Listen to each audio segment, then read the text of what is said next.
Okay, today we're going to be doing some more with derivatives. We're going to be talking about first trig derivatives, and then exponential derivatives, and then logarithmic derivatives. And then after that, we are pretty much done with learning how to take derivatives, and we can start getting into the application of derivatives. So for trig derivatives, there are ways to, obviously there's ways to prove all of these, but for the intents and purposes of this video, that would take way too long and it's just unreasonable. So basically you're just gonna have to memorize these. So if we just look at, if we make two columns for f of x and f prime of x, so this side would just be the derivatives of all this side. So we can just start with sine and cosine. Most of you guys probably know these. The derivative of sine is cosine, and the derivative of cosine is negative sine. And here we probably start getting into the new ones. So tangent is actually going to be secant squared x, and secant is going to be secant times tangent. So these four are probably the only four you'll really need to know, but we'll talk about cosecant and cotangent as well.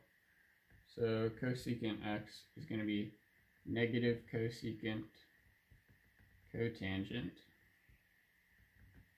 and cotangent is just going to be negative cosecant squared. And again, we can prove all these, but I'm not going to do that in this video because that takes a while. So these are all the trig derivatives, and for all of these you can put, and we'll do this later for the exponential and logarithmics also, you can make it so for like sine x, if you had sine of f of x, right? So if you were taking like the sine of any function of x, right? And you wanted to take the derivative of that, it's like we use the chain rule for this. So it would be cosine x. So that would just turn into cosine of that function, and then this whole thing times f prime of x. So for all of these, you can substitute f of x in for this x here, and then multiply the whole term by f prime of x. So if we did an example of that, so if we had, like I just said, if we had sine, so if we had the derivative of sine of 3x, right? Well, first we take the derivative of sine, because that is our outside function. So we take the derivative of sine, which is cosine. And so the first thing we do is write down cosine 3x. And remember, when we do trig derivatives, we never change the angle. This is always going to stay the same. This this parameter for the function is always going to stay the same. And then we just multiply by the derivative of this inside term, which we know the derivative of 3x is going to be 3. So the derivative of sine 3x is 3 cosine 3x. And if we wanted, we can do something a little more complicated, like the derivative of, let's do tangent of sine of x squared. And now we just have to follow our same rules as we did last time. So first, we start with our outmost function, tangent, and we take the derivative of that, which we know is secant squared. So we first write secant squared and keep this the same. Always keep the angle the same. So the inside is going to be sine of x squared. And then we multiply it by the derivative of this inside function. So we multiply this whole thing by the derivative of sine x squared. So to take the derivative of sine x squared, first we have to look at the derivative of sine, and that'll be cosine. So we write times cosine, and again, we keep this angle the same, since we haven't differentiated it yet. And then, here's where we take the derivative of this. That's why it's called the chain rule, because you keep taking the derivative of the inner function each time. And so we multiply this by the derivative of x squared, which we know by the power rule is 2x. So the derivative of tangent of sine of x squared is secant squared of sine of x squared times cosine x squared times 2x. So that's just like a more complicated example that shows like the chain rule and then our trig function derivatives. So these, you basically just have to memorize these. These top four are the most important ones. Obviously sine and cosine are going to be the two you're going to be using the most, but you're going to want to know all of these just in case they come up. And so now we can get into the exponential and logarithmic derivatives. So if we have the, all right, okay, so for exponential, if we have the derivative of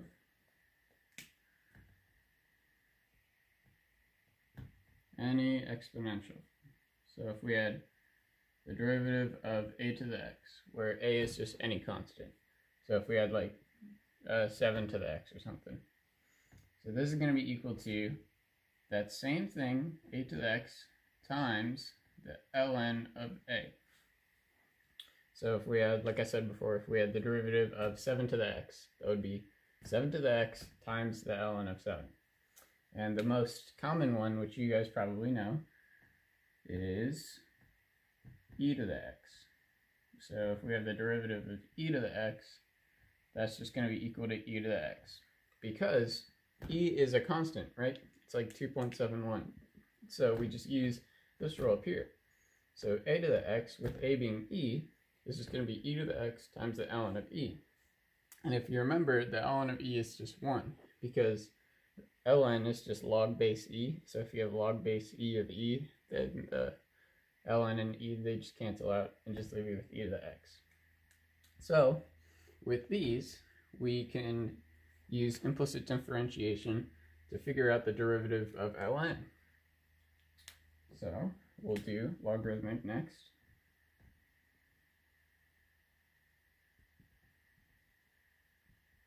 All right. So if we're trying to find the derivative of ln, right?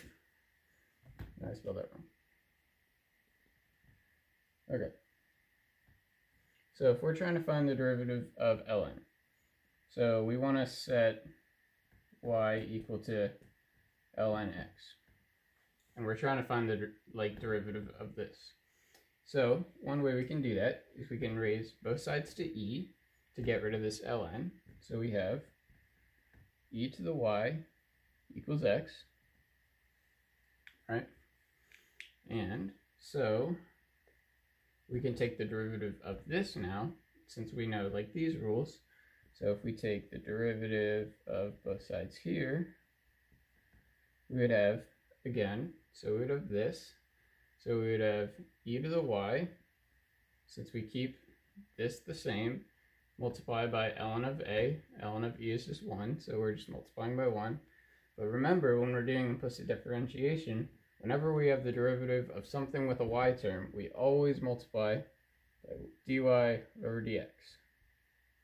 And then this is going to be equal to the derivative of x is just 1.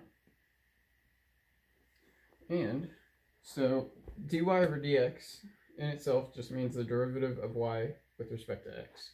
So if we can get this alone, that would show us the derivative of ln x, since y is just ln x.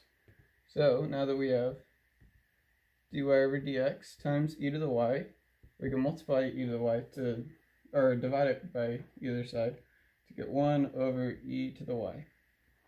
And if we just look at what e to the y is, we know that that is 1 over e to the ln x. And e to the ln x, again, the e and the ln, they just cancel out. So this is going to be 1 over x. So that's how you prove the derivative of ln. to be 1 over x. So we can write the derivative of ln x is going to be equal to 1 over x. And similarly, if we have a different basis for logs, since as we know ln is log base e, if we have any base for our logarithm, if we have log base a, so like log base 5 or something, just not e, it would be 1 over x times the ln of a. And I'll let you guys try and prove that one using the same process that we did for ln. But if you notice, this also stands for when a is equal to e.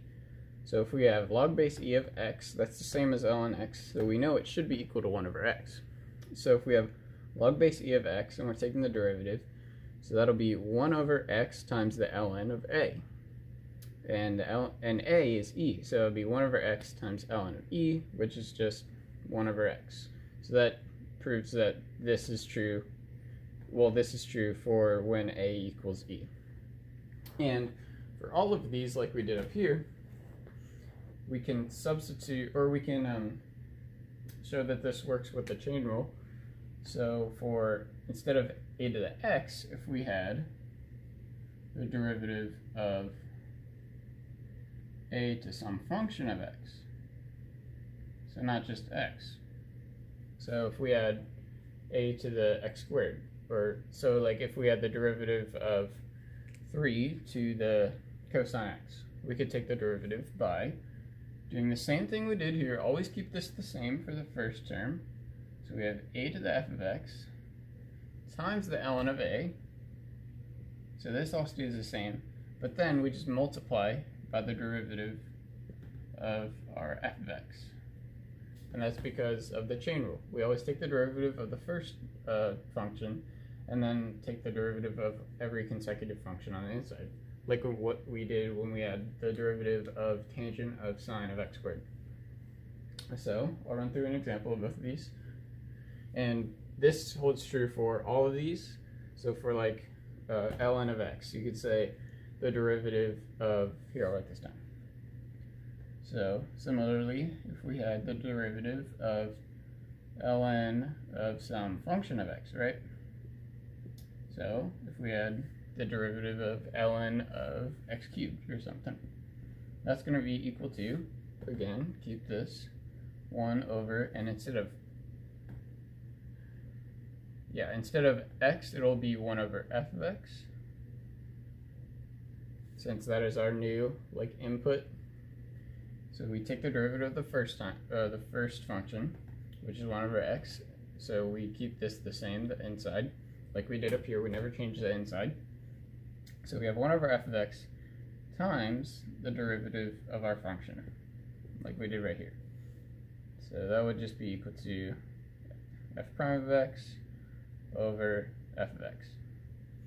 So this is an easy way to remember. This is derivative over original. So if we had to take the derivative of, like I said, ln of x cubed, we can quickly say that's going to be equal to 3x squared over x cubed, because the derivative of x cubed is going to be 3x squared, because that's the power rule. You bring the 3 down and then subtract 1 to get 2. So 3x squared over, and then whatever we had on the inside, which is going to be x cubed. So I'll run through examples of all of these. That was just to show that you can replace any of these x's with some function of x. And I'll go through all these. Right. Say we had, and these might be more complicated than the ones you'll have to do, but just to practice. So if we had the derivative of 7 to the 3x times cosecant of x squared. And I'd encourage you, for all the ones that I'm going to show, try these on your own first and see if we get the same answer. So if we have the derivative of all this, the first thing you're going to notice is that we're going to have to use the product rule, since we have this multiplying of two functions here. So if you remember, the derivative of one function times another function is going to be the first function times the derivative of the second function plus the second function times the derivative of the first function. And the way we remember this is going to be 1 d2 plus 2 d1, if like this is function 1 and function 2. So going back to this up here, our first term is going to be 1 d2. So we look at the 1, so that means we keep this exactly the same. So we keep this 7 to the 3x, right? And then we take the derivative of the second term, since it's going to be 1 d2. So we multiply this by the derivative of cosecant x cubed, or x squared, sorry. And if you remember, the derivative of cosecant, that is going to be negative cosecant cotangent. And we always keep this the same. So negative cosecant cotangent x squared. So as you notice, we keep these the same. And then this is where we multiply by the inside, the derivative of the inside. So multiply by 2x, since that's the derivative of x squared. So this here is our 1 d2. And if remember, we also have to add 2 d1. So we have all of this plus 2 d1. And so 2d1, we keep this exactly the same. So we have cosecant x squared. And then we multiply this by the derivative of this first function. So the derivative of 7 to the 3x, you remember, that would be 7 to the 3x. We keep it exactly the same. And then we multiply by the ln of 7. And then we also have to multiply by the derivative of this exponent, this like function that's right next to it. So that'll be times 3, since that's a derivative of 3x. So we see this, the derivative of this whole thing is going to be equal to negative, I'll bring this negative to the front, 7 to the 3x cosecant x squared cotangent x squared times 2x. And we could bring this 2 to the front, but plus cosecant x squared times 7 to the 3x times ln 7 times 3. And like I said, you'll probably not have to do something this long, but just to practice, it's good to try harder things than you'll be tested on. And to do another example, we have the derivative of, let's say, log base 5 of e to the x squared over ln of 2x. So if we have the derivative of this whole thing. And again, if you want to try this on your own, pause and we'll see if we get to the same answer.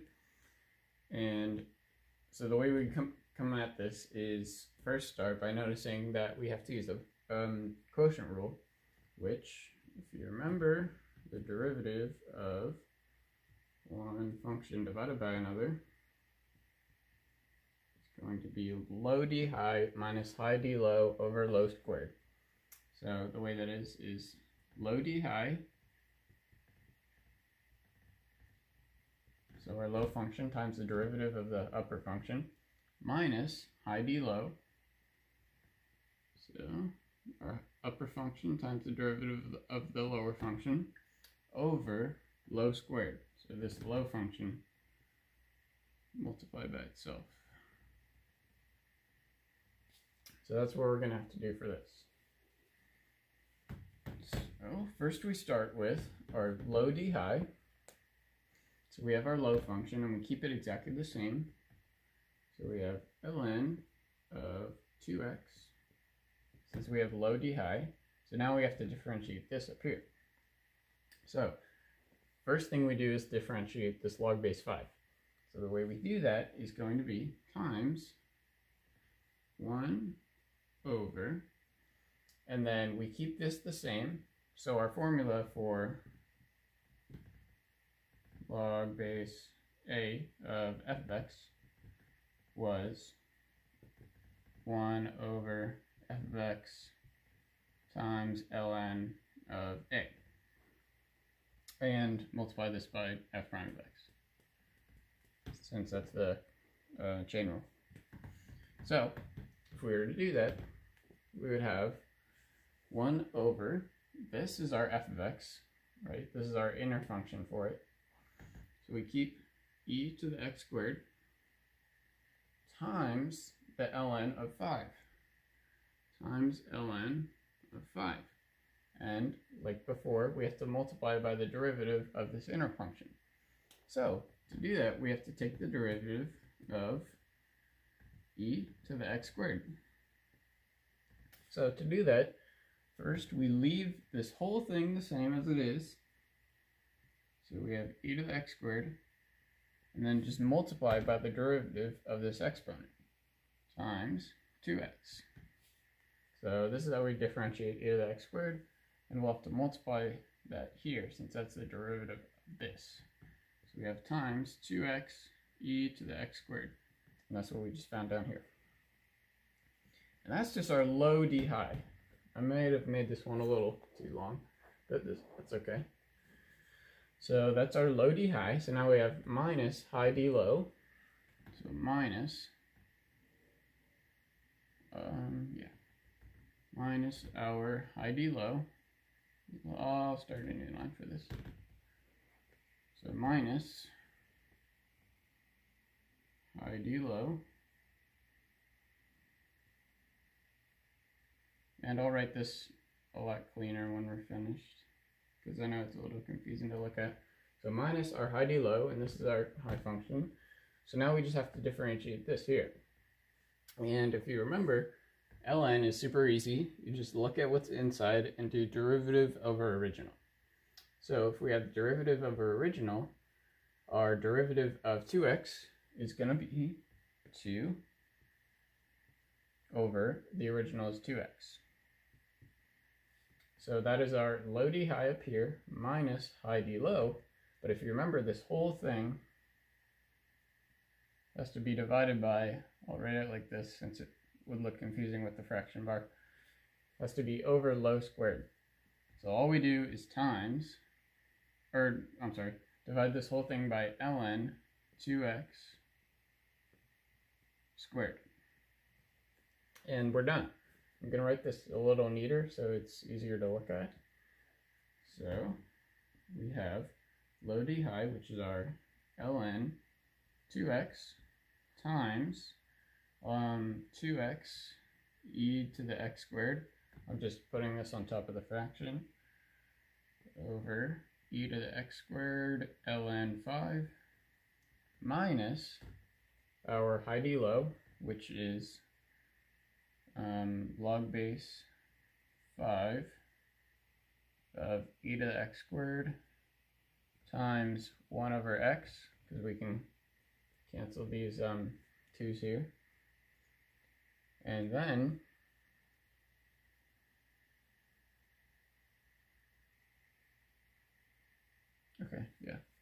and then this whole thing is going to be divided by ln squared of 2x. And these two things are equivalent. The ln squared, that's just a different notation for ln. And so yeah, I pretty much covered in these examples all of the I didn't do much with trig, but that's like the easier one. Here, let's do another example with trig functions. So if we had, and an important thing to notice about that notation I just showed, this ln, so if we had ln x squared, that's going to be equal to ln squared x. That's just a different way of writing this. Now, that is not the same, so if we had ln of x squared, with the x squared in the function, like in the parameter for the natural log, is not going to be the same as ln squared x. And same thing for, we do use the same notation for trig functions. So if we had like tangent x and this whole thing, like the whole value of the tangent of x squared, that's going to be equal to tangent squared x, and not equal to tangent of x squared. That's just an important thing to notice. So I'll do something with that. If we had the derivative of cotangent of x cubed and this whole thing to the fourth power, right? This is going to be equal to the derivative of cotangent to the fourth of x cubed. And that's the same like notation that we just used, that I just showed you. So the way we do this is, and it may be easier when you're taking the derivative of this, it may be easier for you to see if you write it like this first, because then you'll notice that we're going to have to use the power rule first. So the way we do this is, like I said, use the power rule. So we bring down this 4 times like this whole thing stays the same. So 4 times cotangent of x cubed. And then we raise this whole thing to the third power, because we bring this 4 down and then subtract 1. And so now we multiply this by the derivative of the inside. And if we have the derivative of cotangent of x cubed, we notice that it's going to be negative, cotangent, cosecant, yeah, negative, or cosecant squared of x cubed, right? Remember, keep this the same. And then we differentiate this angle here. So times 3x squared. So that's how you take the derivative of something like this. First, you're going to have to use the power rule, and then use the chain rule to do the derivative of this like we did before. And to write this neater, that would be 4, actually it would be 12, since we can take this 4 and multiply it by this 3. So 12x squared, I'm bringing this x squared to the front, times cotangent cubed, remember we can bring down this 3 into here, of x cubed, and I'll bring the negative up front, x cubed, cosecant squared x cubed. And so that's how you take the derivative of this. So now you pretty much know all that you need to, besides maybe inverse functions, about derivatives. Because we have done, first we did all the rules. We did product rule, quotient rule, chain rule, power rule. We did all those. Those are really important. And then we went over the individual, like how to do derivatives, and then exponentials, logarithmics, trig functions, and then we did, yeah, we pretty much did all the other things you need to know about taking derivatives. And so now we can start getting into applications of derivatives and how like derivatives relate to like the original function. And if you have like graphs of both, how you can pick apart like zeros and points of inflection and all that. So now we can actually start getting into what it means, like how derivatives relate to original functions and how we can apply derivatives. All right? And as always, if you have any comments or if you have any questions, leave them in the comments and I'll do my best to answer them. All right?